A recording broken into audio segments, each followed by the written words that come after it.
어떤 사람에게 아들이 있었는데 이 아들이 큰 질병에 걸리게 되었습니다.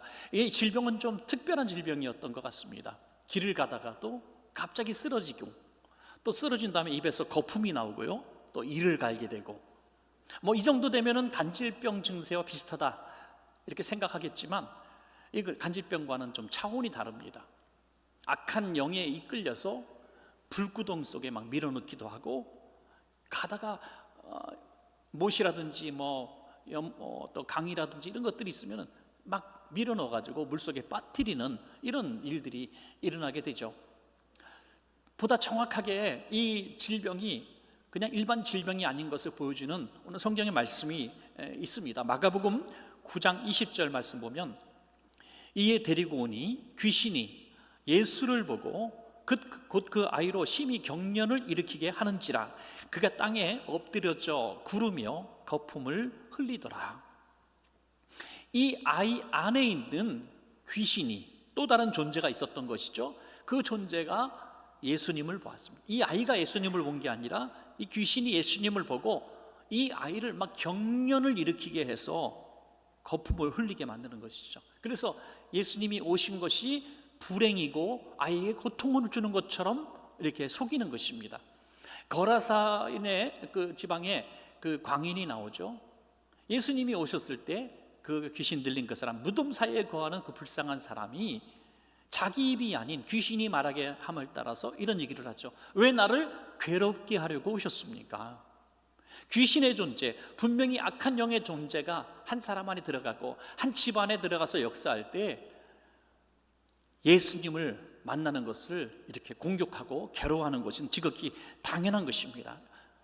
이런 아들을 두고 있는 아버지의 마음은 또 얼마나 아팠겠습니까? 그래서 이 사람 저 사람에게 다 찾아가서 도움을 구했을 것이고, 안 해본 치료 방법이 없었을 것입니다. 지금도 마찬가지지만 아픈 자녀를 둔 부모의 마음은 참 참담하죠. 그냥 좀 허약해도 우리 아이가 내 체질을 닮았나 보다 하고 미안해하는데, 장애를 가지고 태어났다든지 어떤 돌보지 못해서 눈 깜짝할 때 사고를 당해서 또 큰 고통을 겪는다든지 그러면 이 부모는 평생 죄의 짐을 안고 삽니다. 내 죄 때문이구나, 내 잘못 때문, 이렇게 가슴 아파하죠. 어떤 성도님 한 분도 아이가 이제 약간의 장애가 있었는데 이곳에서 기르기가 너무 힘든 거예요. 지금은 많이 나아졌습니다만 꽤 오래전 얘기인데, 아이들이나 이런 생활에서 잘 섞이질 못하고 놀림을 당하고 하는 게 견딜 수 없어서 이민을 가버리시더라고요. 이민을. 여러분, 그 정도로 부모는 이런 아픈 자녀를 위해서는 목숨까지도 내오늘 각오가 돼 있는 분들입니다. 그래서 그 마음을 가지고 지금 예수님을 찾아온 거예요. 예수님은 어떤 병도 고치신다는 그런 소문을 들었기 때문에 예수님께 찾아왔습니다. 근데 하필이면 예수님이 그때 안 계신 것. 예수님이 3명의 제자만 데리고 기도하러 올라가셨고 다른 나머지 제자들이 남아 있었습니다. 그래서 이 제자들에게 당신들은 예수님의 제자니까 예수님이 병을 고치시듯이 당신도 배웠을 거 아닙니까? 그 제자라고 하는 것은 스승을 닮아가는 것이거든요. 그래서 예수님처럼 당신도 병을 고칠 수 있으니 우리 아이의 병을 좀 고쳐주십시오 하고 이 아이를 맡긴 것입니다. 그런데 이 제자들이 그래도 과거에 병 고친 이력들도 있고 또 예수님 하신 것도 보았고 또 마음에 그런 자신감도 생겼는지 이 아이를 붙들고 우리가 해보겠다고 막 기도도 하고 귀신아 물러가라 소리치기도 하고 안수기도도 하고 한참을 했는데 낫지 않는 겁니다. 오히려 귀신이 조롱을 하는 거예요. 여러분, 요즘에는 그런 모습 참 보기 어렵으면은 옛날에 시골에 보면 그 마당에서 무당들이 구슬하고 막 그런 모습 종종 보지 않았습니까? 저도 종종 본 것 같은데요. 우리는 얼핏 그런 얘기를 들었어요. 부흥회 하다가 구슬하다가 갑자기 여기 교회 다니는 사람이 있냐고 무당이 막 찾는데요. 그래서 교회 다니는 사람이 있다 그러면 왜 여기 와서 내 구슬 못하게 하냐고 빨리 가라고 막 다른 큰 신 섬기는 사람이 여기 있으면 안 된다고 막 쫓아내고 그랬다 그래요. 근데 이러면 참 감사하죠, 그죠? 뿌듯하고. 그런데 동네에서 제일 유명한 목사님이 구경하는데 모르는 채 한다면 아니 심지어 착 쳐다보더니 아이고 가짜 예수쟁이 그러면 어떡할 거예요? 끔찍한 일이 벌어지는 거죠. 제자들이 지금 그 수모를 당하고 있는 겁니다. 아니 예수님의 제자들이 어떻게 병도 하나 못 고치냐고 수근수근거리며 소동이 벌어집니다. 부끄러움을 당하는 겁니다. 땀을 뻘뻘 흘리고 있는 것입니다. 그때 예수님이 오셨습니다. 이 소동스러운 광경을 보시더니 이 아이의 병을 고쳐주시고요, 그리고 이 제자들이 병을 고치지 못했던 이유에 대해서 차근차근히 설명을 해주고 계시는 것입니다. 여러분, 굉장히 귀중한 교훈입니다. 오늘 저와 여러분도 때로는 이 제자들처럼 우리도 신앙인이고 우리도 그래도 기적에 대한 얘기도 들었고 하나님 살아계신 것도 믿습니다. 그렇기 때문에 우리에게 닥친 문제들, 또 우리가 중보기도를 할 때도 정말 우리가 열심히 기도하고 믿고 기도하면 질병도 떠나가고 문제도 해결될 것을 우리가 기대하게 되는 것이죠. 그런데 아무리 기도해도 아무리 선포하고 믿어도 또 우리가 그렇게 믿는 사람처럼 살아도 이 문제가 전혀 해결되지 않을 때는 당황하게 되는 것이죠. 주변에 믿지 않는 동창이나 친척이나 이웃들이 저 봐라 말이야, 예수쟁이들 열심히 교회 가서 열심히 예수와 기도하고 예배드리고 막 소위 일요일 날도 교회 간다고 이렇게 시간을 보내는데 뭐 그렇게 애는 여전히 아프고 가정은 가난하고 남편은 진급도 못하고 집안에 잘된 일이 뭐가 있느냐 이거죠. 이렇게 나가면 이런 소동이 벌어지는 것입니다. 여러분, 물론 모든 문제가 다 그런 공식 안에 들어가는 건 아니지만 상당히 많은 부분들이 오늘 주님의 말씀에서 그 해결점을 찾을 수가 있는 것입니다. 여러분, 오늘 이 짧은 시간이지만은 이 짧은 말씀을 통해서 우리가 왜 지금까지 기도하고 기다렸지만 응답받지 못했을까, 그 이유가 깨달아지면 복이 있을 줄로 믿습니다.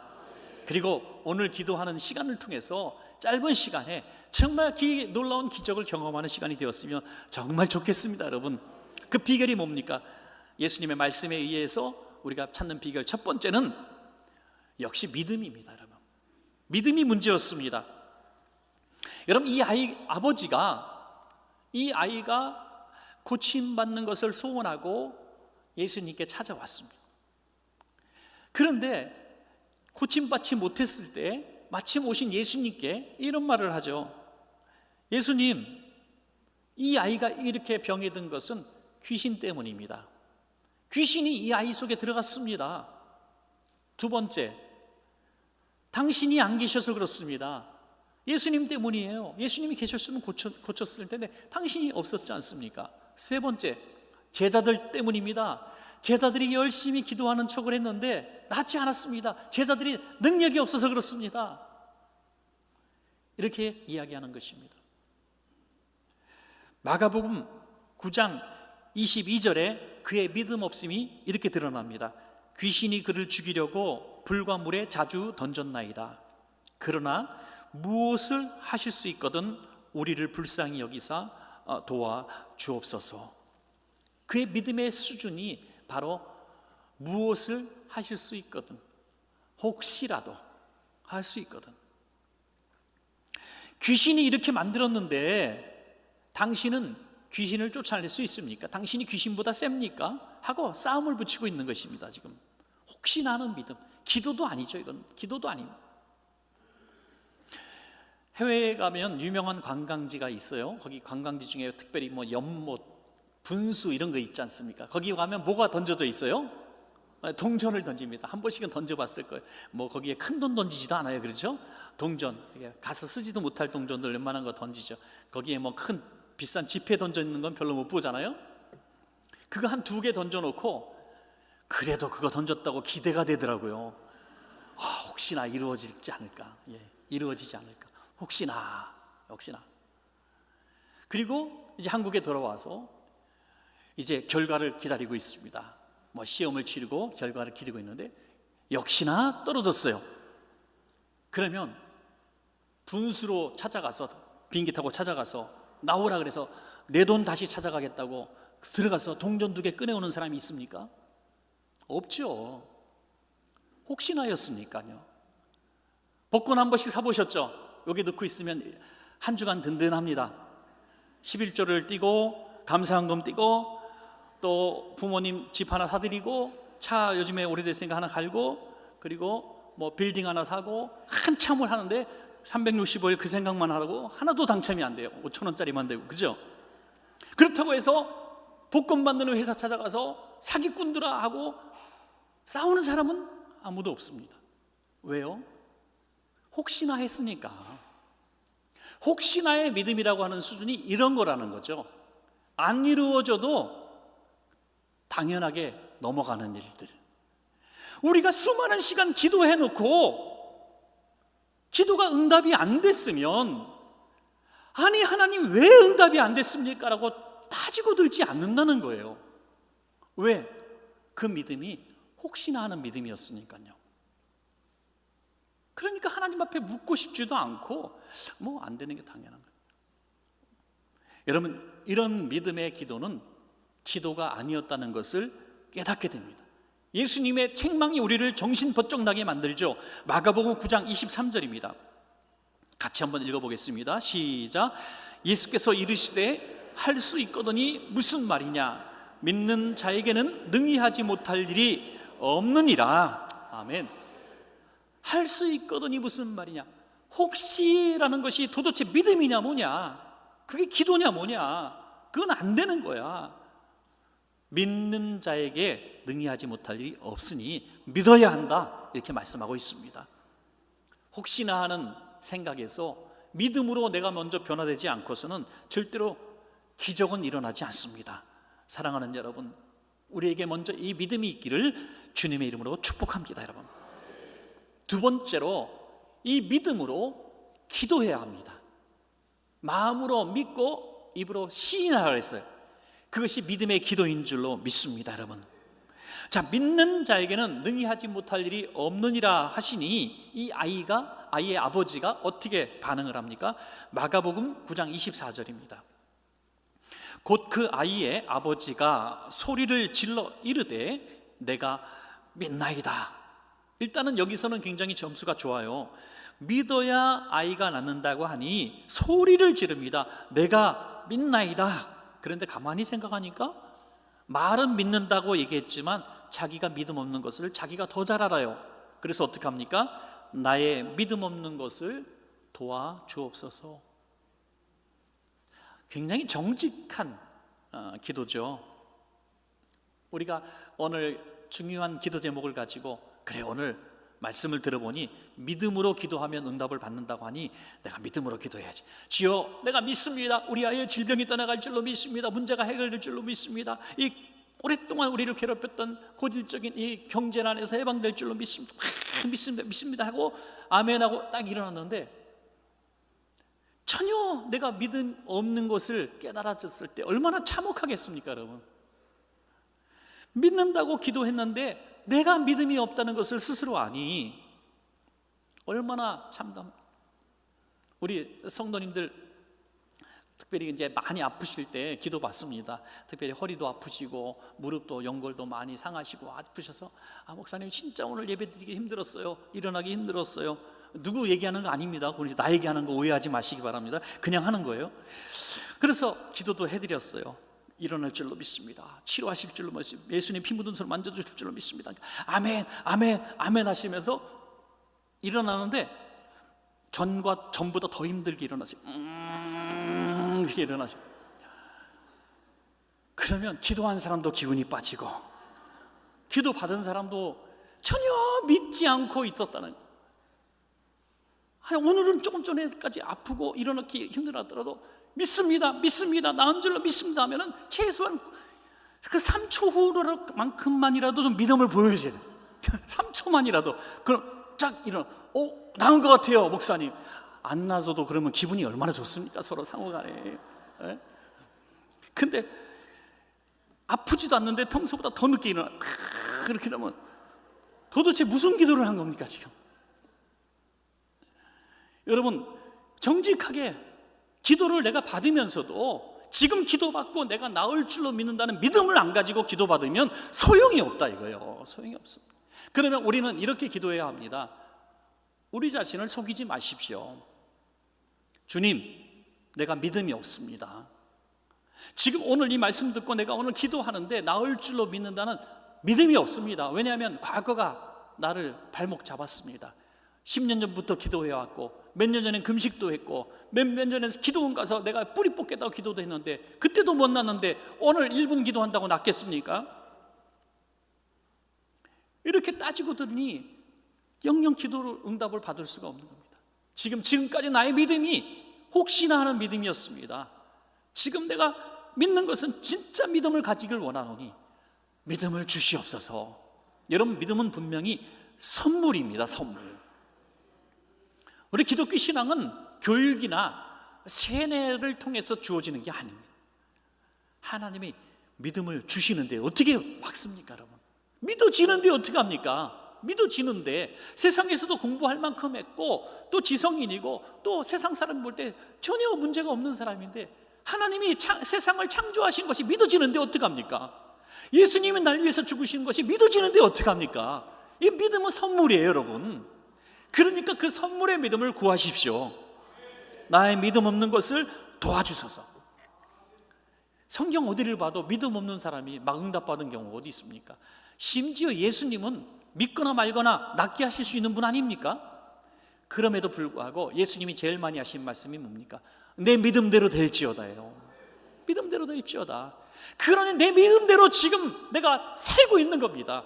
내 믿음대로 지금 병이 안 낫고 있는 거예요. 내 믿음대로 역시 어려운 삶을 살고 있는 거예요. 그 고리가 끊어지지 않고 있는 거예요. 귀신의 족쇄가 여전히 나를 사로잡고 있는 거예요. 오늘 믿음으로 한번 기도해 보십시오. 믿음 없으면 믿음 달라고 기도해 보십시오. 주님, 내 믿음대로 된다고 하니 내가 우리 가정의 가문의 이 아픔이 끊어질 줄로 믿습니다. 우리의 가정의 역사는 더러운 마귀는 떠나갈 줄로 믿습니다. 내가 오랫동안 고통받았던 고질적인 질병, 나의 자녀의 고통들이 떠나갈 줄로 믿습니다 라고 믿음으로 한번 기도해 보시기를 바랍니다. 여러분, 이 아버지도 믿음이 없었지만 이 제자들도 믿음이 아주 작았습니다. 그래서 예수님이 고쳐주시고 난 다음에 예수님께 와서 묻습니다. 예수님, 우리도 예수님과 똑같이 했어요. 우리도 예수님이 하시는 것과 똑같이 했는데 왜 병이 안 낫죠? 궁금해서 물어봤습니다. 예수님의 대답은 너무나 명쾌했습니다. 마가복음 9장 28절에서 29절입니다. 제자들이 조용히 묻자오되 우리는 어찌하여 능히 그 귀신을 쫓아내지 못하였나이까? 이르시되 기도 외에 다른 것으로는 이런 종류가 나갈 수 없느니라 하시니라. 아멘. 기도 외에는 이런 종류가 나갈 수 없다, 이런 능력이 나갈 수 없다. 제자들은 이 말씀이 이해가 되지 않았습니다. 우리가 3일 막 금식을 기도하고 100일 기도하고 1000일 기도했습니다. 그래서 응답받지 못했어요. 근데 너무나 신기하고 화가 나고 궁금해서 저를 찾아왔다고 합시다. 제 방에 찾아와서 목사님, 제가요 한 번은 100일 기도했고요, 1000일 기도했고요, 3일 금식도 기도했고 진짜 오랫동안 기도했는데 이 문제가 해결되지 않았습니다. 도대체 이유가 뭡니까? 궁금해서 왔어요. 그랬더니 제가 기도하지 않아서 그렇습니다 이렇게 대답했을 때 그게 도대체 무슨 설득력이 있냐 이거죠. 누구보다 오랫동안 기도했는데, 열심히 기도했는데 응답받지 못한 사람에게 기도하지 않아서 그랬다니요. 그 믿음이 무엇이냐, 그 기도의 믿음의 기도가 뭐냐가 오늘 이 구절에서는 조금 부족한 것 같은데 병행 구절이라고 있습니다. 성경에 보면 여기서 똑같은 사건들을 기록한 복음서의 내용이 다른 복음서에도 있습니다. 그래서 마태복음에 같은 사건을 기록한 내용엔 주님이 이렇게 말씀하시죠. 마태복음 17장 20절에 이르시되 너희 믿음이 작은 까닭이니라. 진실로 너희에게 이르노니 만일 너희에게 믿음이 겨자씨 한 알만큼만 있어도 이 산을 명하여 여기서 저기로 옮겨지라 하면 옮겨질 것이요 또 너희가 못할 것이 없으리라 말씀하셨습니다. 기도가 너희가 적었다, 기도하지 않아서다 이렇게 말씀하신 의미는 믿음이 적은 기도를 했기 때문이다 이 뜻입니다.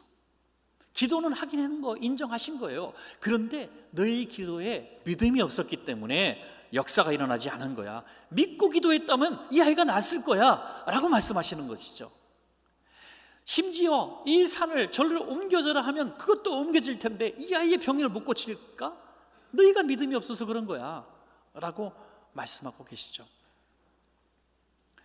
정말 믿음의 기도에 열매가 있다는 그 사실은 수많은 간증을 통해서 우리가 볼 수 있습니다.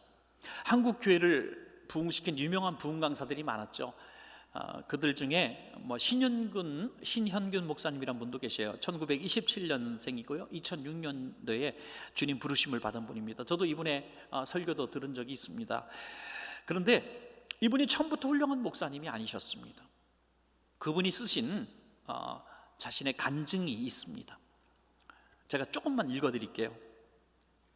술이 한 잔 들어가면 온 세상이 내 것인 양 기분이 좋았고 싸움판도 곧잘 버렸다. 이 사람의 싸움 실력은 동네 사람이 다 안다고 하여 어느 날 오후 나는 술집에서 술이 얼큰하게 취해 나오다가 아버지와 정면으로 마주쳤다. 내 이놈, 소문으로 술 마신다는 이야기를 들었지만 이렇게 대낮부터 술집에 드는 줄을 내가 미처 몰랐다 이놈 하면서 아버지는 집 입구서부터 주먹 세례를 무수히 주셨다. 아버지가 밖으로 나가시자 어머니는 방에 요를 깐 다음 나를 눕혀 쉬게 하셨다. 찬 물수건으로 여기저기 상처를 닦아주셨다. 나는 이내 잠이 들고 말았다. 그런데 얼마쯤 지났을까? 의식의 몽롱한 가운데 낭낭한 기도 소리가 내 귓가에 분명히 들려오기 시작했다. 오 사랑의 하나님 아버지, 저는 현균이가 하나님이 귀하게 쓰시는 종이 될 것을 믿고 기도해 왔습니다. 그런데 하나님, 어찌하여 제 기도와 달리 저렇게 다른 길로만 자꾸 빠져나가고 있습니까? 어찌된 일입니까?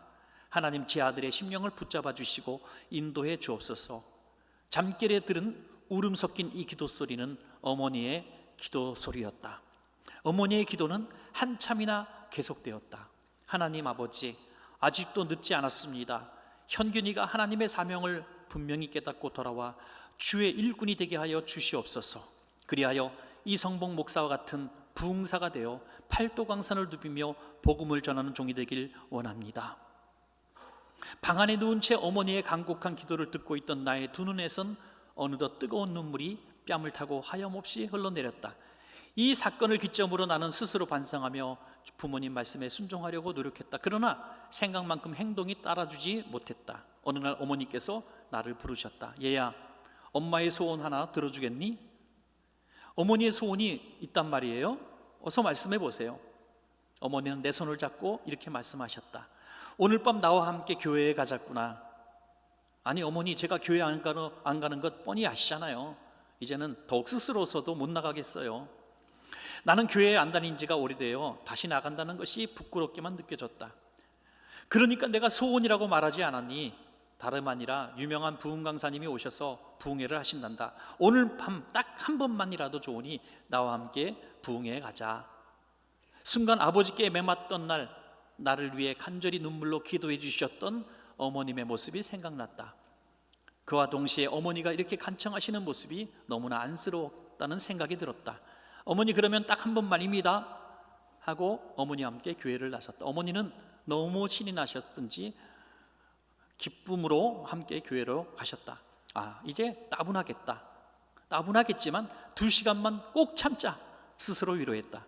그런데 그날 밤 청년 신현군은 부흥 강사님이 외치는 회개하라, 회개하라, 회개하라는 말씀을 듣고 쓰러지고 말았다. 무릎을 꿇고 눈물 콧물 흘리며 회개했다. 그래서 그날 밤 나 신현군은 새 사람으로 거듭났다. 어머님의 눈물의 기도로 새로운 사람으로 태어난 것이다. 이런 고백입니다. 그리고 이 신현근 목사님이 수천 회의 부흥회를 했는데요, 이 교회사가는 이 신현근 목사님을 통해서 처음 예수 믿기로 결신한 사람만 숫자를 셌는데 36만 명입니다. 36만 명. 여러분, 어머니 한 사람의 뜨거운 자식을 향한 눈물의 기도가 아들 하나를 변화시킨 게 아니라 정말 36만 명의 가족까지 친다면 100만이 넘는 사람을 주님께로 인도하는 기적의 주인공이 된 것입니다. 여러분, 이게 믿음의 기도입니다. 믿음의 기도는 헛되지 않습니다. 눈물의 기도는 반드시 응답될 줄로 믿습니다. 여러분들의 자녀들 반드시 돌아올 겁니다. 반드시 믿음의 명문가 자녀들이 될 줄로 믿습니다. 여러분, 마지막 세 번째는 믿음의 선포인 것입니다. 여기까지 나가야 된다는 것이죠. 믿음이 없으면 믿음을 달라고 기도하시고, 믿음이 주어지면 믿음으로 기도한 이후에 응답이 주어지면 그대로 될 줄로 믿습니다 라고 선포하라는 것입니다. 자, 예수님의 선포를 우리가 보겠습니다. 마가복음 9장 25절에서 27절입니다. 예수께서 무리가 달려와 모이는 것을 보시고 그 더러운 귀신을 꾸짖어 이르시되, 말 못하고 못 듣는 귀신아, 내가 네게 명하노니 그 아이에게서 나오고 다시 들어가지 말라 하시매, 귀신이 소리 지르며 아이로 심히 경련을 일으키게 하고 나가니 그 아이가 죽은 것 같이 되어 많은 사람이 말하기를 죽었다 하나, 예수께서 그 손을 잡아 일으키시니 이에 일어서니라. 아멘. 예수님은 귀신을 향해서 사정하지 않으셨습니다. 협상가처럼 타협하지 않으셨습니다. 꾸짖었습니다. 귀신아, 떠나가라, 떠나가라. 여러분, 질병에 지지 마십시다. 악한 영에 지지 마십시다. 우리 가정이 수십 년 동안 발목 잡혔던 그 가난의 저주와 같은 것들, 거기에 지지 마십시다. 명령하십시다. 여러분, 나사렛 예수 이름으로 명령하니 나을지어다. 우리 가정의 모든 악한 영들은 떠나갈지어다. 우리가 외치는 것입니다. 여러분, 부부 간에도, 가족 안에도, 우리 부모와 자식 간에도, 교회 안에도 분명히 분열의 영, 악한 영들, 대적의 영들이 있습니다. 교회에 문제가 생기고, 교회에 우리 교회가 이래서는 안 돼, 뭐 문제가 생겨, 그러면 기도실로 들어가서 그 악한 영들, 그 사람들의 마음과 배후에서 역사하고 주종하는 그 귀신의 영들에 대해서 기도하고 떠나가라 외치는 것입니다. 우리 심령을 갉아먹고 정복하고 다스리고 망가지게 만드는 악한 영들 떠나갈지어다는 거죠. 여러분들의 마음속에도 그런 상한 마음, 깨어진 마음, 귀신이 역사하는 마음이 있을 때 타협하고 동정을 받으려고 하지 마시고 가슴에 손 얹고 이 내 안에서 역사하는 또 다른 존재인 악한 귀신아, 떠나가라 라고 선포하는 것입니다. 여러분, 이게 너무나 중요한 거예요. 이게 믿음의 실천입니다. 여러분, 지난주에 인도네시아에서 선교하신 우리 조금 전에 제가 소개했던 그 첼리스트의 아버지인 장흑봉 목사님, 그리고 이찬영 목사님이 지금 인도네시아에서 굉장히 큰 집회를 하고 왔습니다. 아마 비용도 엄청 많이 들여가지고 호텔 잡고 또 큰 집회 장소 얻어서 인도네시아의 그 지역에 수많은 지도자들을 초청하고 정말 대단히 큰 집회를 하고 왔어요. 수백 교회의 지도자들이 왔습니다. 그런데 저에게 사진 2장과 함께 간단한 간증을 보내주셨어요. 그래서 제가 오늘 얘기도 해도 되겠냐 했더니 뭐 해도 된다고 얘기하시더라고요. 2사람의 사진을 보내주셨어요. 같이 식사 중에 한 분은 이 사모님이십니다. 이 사모님이신데요, 이 사모님은 그 남편이신 목사님이 교회를 최근에 건축하던 중에 건축 중이었습니다. 이슬람 과격 단체가 들이닥쳐가지고 교회를 짓지 말라는 거예요. 근데 목사님이 교회를 짓는 중에 교회를 그럼 내가 안 짓겠습니다 그러겠어요? 우리 교회를 지어야 된다고 계속 지으니까 그 자리에서 돌 들어서 쳐서 순교를 당하셨어요. 죽으셨어요. 이게 지금 인도네시아 또는 말레이시아에서 일어나는 일들입니다. 지금 오늘 저녁에 오시는 그 선교사님들, 목사님들이 바로 이런 환경에서 목회하시는 분들이, 우리 선교회에서 비행기표 대딜해서 초청한 거니까 여러분들 꼭 오셔야 됩니다. 그 사모님은 너무 절망한 거죠. 자기 눈앞에서 그런 일을 당했으니까 하나님이 어디 있어? 하나님이 어디 있어? 하면서 너무 가슴 아프고 실망해서 다 포기하고 이제 신앙까지 잃어버리기 직전에 하나님이 만나 주신 거예요. 한국교회와 연결되게 하시고 다시 도움의 손길을 주시고 다시 교회를 짓는 사람들을 보내주시고, 기적 속에 이런 일들이 일어날 때 하나님 살아계신 걸 인정할 수밖에 없어서 그 목사님의 순교지에서 목회를 하고 계십니다. 지금 또 한 분 남자 사진을 보내주셨어요. 이분은 조폭입니다. 조폭 조직폭력배 출신으로 사람들을 아주 괴롭히던 사람인데, 이제 반대파의 어떤 추격을 피해서 목숨을 건지기 위해서 도망을 다니게 되었습니다. 도망을 다니다가 숨어 들어간 곳이 교회였습니다. 뭐 어디 숨겠어요? 그러니까 받아주는 곳에 들어갔는데 바로 교회였습니다. 이 교회 안에서 성경을 읽다가 주님을 만났습니다. 여러분, 이분의 고백에 의하면 나는 사도 바울처럼 주님을 만났습니다. 사도 바울처럼 주님의 음성을 들었다는 거죠. 얼마 전에 우리가 태국의 교회를 졌잖아요. 그 태국의 교회 졌을 때 그 지도자인 목사님이 하신 청년인가요? 목사님인가 기억이 안 나는데 그 지역교회 사람 간증도 우리 같이 다 들었잖아요. 저 교회를 핍박하고 믿는 사람들을 핍박했던 사람인데 어느 날 길을 가다가 하나님이 이름을 부르시면서 자기를 만나주셨다는 거예요. 이런 일들이 지금도 여러 곳에서 일어나고 있습니다. 그래서 그날 간증했잖아요. 이분이 그래서 사도 바울처럼 주님을 만나고 변화되어서 심지어 목사님이 되었습니다. 이 무슬림들이 쓰는 모자를 쓰는 이유는 하나입니다. 자기의 사명은 무슬림을 전도하는 것. 그래서 그 무슬림 마을에 들어가서 한복판에 서서 그냥 갑자기 외치는 거예요. 예수님을 믿으세요. 예수님을 믿으세요. 이게 미친 짓이죠. 그러면 사람들이 뺑 둘러서서 돌 들어서 던지고 쫓아내고 욕설을 하면 또 나오게 되고 이런 일을 반복했는데 최근에 어떤 일이 있었냐면 이제 이슬람교를 강하게 믿는 한 마을로 들어가서 어느 날도 이제 선도를 하고 설교를 하는데 이번에는 예사롭지 않았답니다. 그날은 내가 오늘 순교하는 날이구나 딱 직감을 했대요. 사람들이 조직적으로 모여들고 돌을 들고 모여들기 시작했습니다. 그때 오늘 내가 죽는구나 라고 직감하면서 눈을 감고 크게 이렇게 외쳤답니다. 오늘 나를 죽일 테면 나는 죽겠다. 죽여도 좋은데 한 가지만 알고 죽여라. 너희들이 나를 죽여도 변함없는 것은 예수님은 너희들을 위해서 죽으셨다는 사실만 믿고 나를 죽여라. 이렇게 말도 안 되는 얘기를 한 거죠. 늘 그 말이 너무나 담대하니까 사람들이 겁을 먹고 도망을 가더라는 거예요. 그래서 살아서 지금 같이 식사하면서 사진을 찍은 겁니다.